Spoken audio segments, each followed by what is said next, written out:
शब्द ब्रह्म चैनल के अंतर्गत मैं वीरेंद्र मिश्र आप सबका हार्दिक स्वागत करता हूं, अभिनंदन करता हूं, प्रणाम करता हूं। मित्रों, श्रीमद् भगवद गीता के तीसरे अध्याय के महात्म्य को हिंदी भाषा में प्रस्तुत करने का नम्र प्रयत्न करता हूं। श्री भगवान कहते हैं, प्रिय जन स्थान में एक जड़ नामक ब्राह्मण था जो कौशिक वंश में उत्पन्न हुआ था।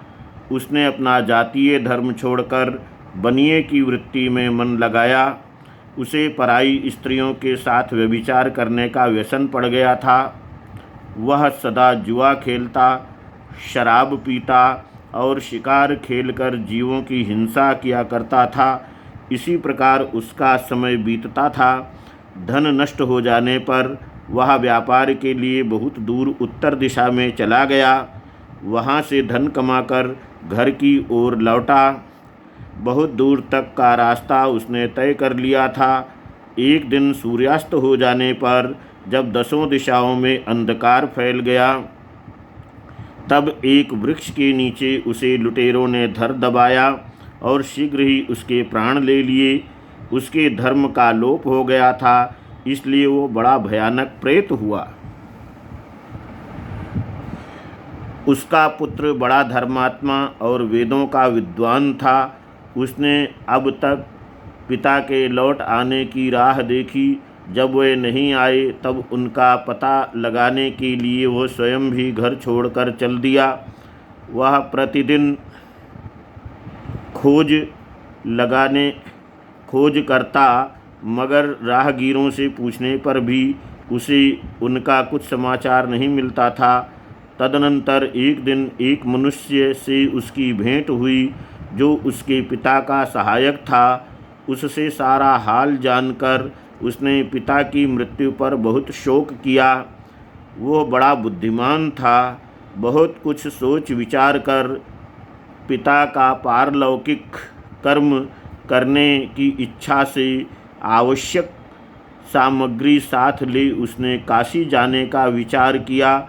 मार्ग में 7-8 मुकाम डालकर वह 9वें दिन उसी वृक्ष के नीचे पहुंचा जहां इसके पिता मारे गए थे। उस स्थान पर उसने संध्योपासना की और गीता के तीसरे अध्याय का पाठ किया। इसी समय आकाश में बड़ी भयानक आवाज़ हुई। उसने अपने पिता को भयंकर आकार में देखा। फिर तुरंत ही अपने सामने आकाश में उसे एक सुंदर विमान दिखाई दिया जो महान तेज से व्याप्त था। उसमें अनेकों क्षुद्र घंटिकाएँ लगी थीं। उसके तेज से समस्त दिशाएं आलोकित हो रही थीं। यह दृश्य देखकर उसके चित्त की व्यग्रता दूर हो गई। उसने विमान पर अपने पिता को दिव्य रूप धारण किए विराजमान देखा। उनके शरीर पर पीतांबर शोभा पा रहा था और मुनिजन उनकी स्तुति कर रहे थे। उन्हें देखते ही पुत्र ने प्रणाम किया। तब पिता ने भी उसे आशीर्वाद दिया। तत्पश्चात उसने पिता से यह सारा वृत्तांत पूछा।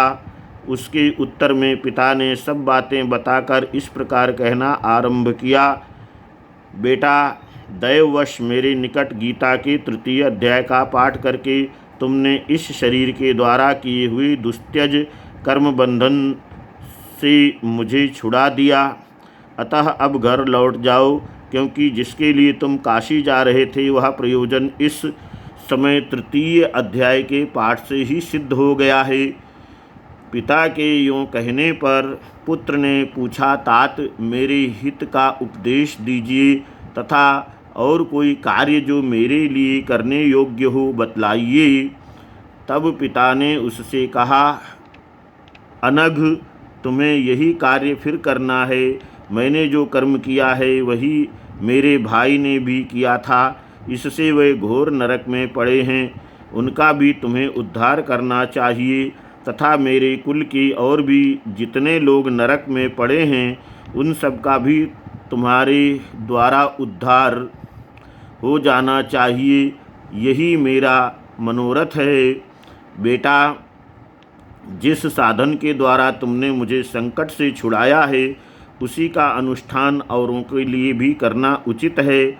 उसका अनुष्ठान करके इससे होने वाला पुण्य उन नारकी जीवों को संकल्प करके दे दो, इससे वे समस्त पूर्वज मेरी ही तरह यातना से मुक्त हो स्वल्प काल में ही श्री विष्णु की परम पद को प्राप्त हो जाएंगे।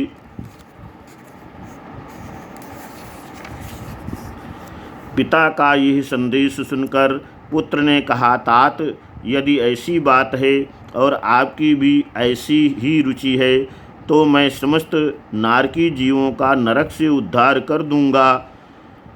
यह सुनकर उसके पिता बोले, बेटा एवमस्तु, तुम्हारा कल्याण हो, मेरा अत्यंत प्रिय कार्य संपन्न हो गया।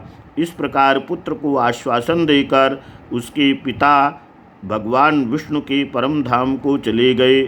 तत्पश्चात वह भी लौटकर जन स्थान में आया और परम सुंदर भगवान श्री कृष्ण के मंदिर में उनके समक्ष बैठकर पिता के आदेशानुसार गीता के 3 अध्याय का पाठ करने लगा। उसने नारकी जीवों का उद्धार करने की इच्छा से गीता पाठ जनित सारा पुण्य संकल्प करके दे दिया। इसी बीच में भगवान विष्णु के दूत यातना भोगने वाले नारकी जीवों को छुड़ाने के लिए यमराज के पास गए। यमराज ने नाना प्रकार के सत्कारों से उनका पूजन किया और कुशल पूछी। वे बोले, धर्मराज, हम लोगों के लिए सब और आनंद ही आनंद है। इस प्रकार सत्कार करके पितृलोक के सम्राट परम बुद्धिमान यम ने विष्णुदूतों से यमलोक में आने का कारण पूछा। तब विष्णुदूतों ने कहा, यमराज, शेष शैया पर शयन करने वाले भगवान विष्णु ने हम लोगों को आपके पास कुछ संदेश देने के लिए भेजा है। भगवान हम लोगों के मुख से आपकी कुशल पूछते हैं और ये आज्ञा देते हैं कि आप नरक में पड़े हुए समस्त प्राणियों को छोड़ दें। अमित तेजस्वी भगवान विष्णु का यह आदेश सुनकर यम ने मस्तक झुकाकर उसे स्वीकार किया और मन ही मन कुछ सोचा। तत्पश्चात मदोन्मत्त नारकी जीवों को नरक से मुक्त देखकर उनके साथ ही वे भगवान विष्णु के वास स्थान को चले। यमराज श्रेष्ठ विमान के द्वारा जहाँ क्षीर सागर है वहाँ आ पहुँचे। उसके भीतर कोटि कोटि सूर्यों के समान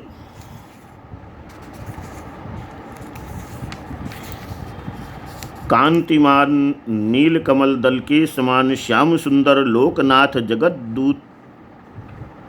जगद्गुरु श्री हरि का उन्होंने दर्शन किया। भगवान का तेज उनकी शैया बने हुए शेषनाग के फणों की मणियों की प्रकाश से दुगुना हो रहा था। वे आनंद युक्त दिखाई दे रही थी। उनका हृदय प्रसन्नता से परिपूर्ण था। भगवती लक्ष्मी अपनी समस्त सरल चितवन से प्रेम पूर्वक उन्हें बार बार निहार रही थीं। चारों ओर योगी जन भगवान की सेवा में खड़े थे। उन योगियों की आँखों के तारे ध्यानस्थ होने के कारण निश्चल प्रतीत होते थे। देवराज इंद्र अपने विरोधियों को परास्त करने के उद्देश्य से भगवान की स्तुति कर रहे थे। ब्रह्मा जी के मुख से निकले हुए वेदांत वाक्य मूर्तिमान होकर भगवान के गुणों का गान कर रहे थे। भगवान पूर्णतः संतुष्ट होने के साथ ही समस्त योनियों की ओर से उदासीन प्रतीत होते थे। जीवों में से जिन्होंने योग साधना के द्वारा अधिक पुण्य संचय किया था, उन सबको एक ही साथ वे कृपा दृष्टि से निहार रहे थे। भगवान अपने स्वरूप भूत अखिल चराचर जगत को आनंदपूर्ण दृष्टि से आमोदित कर रहे थे। शेषनाग की प्रभा से उद्भासित एवं सर्वत्र व्यापक दिव्य विग्रह धारण किए नीलकमल की सदृश श्याम वर्ण वाले श्री हरि ऐसे जान पड़ते थे मानो चांदनी से घिरा हुआ आकाश सुशोभित हो रहा हो।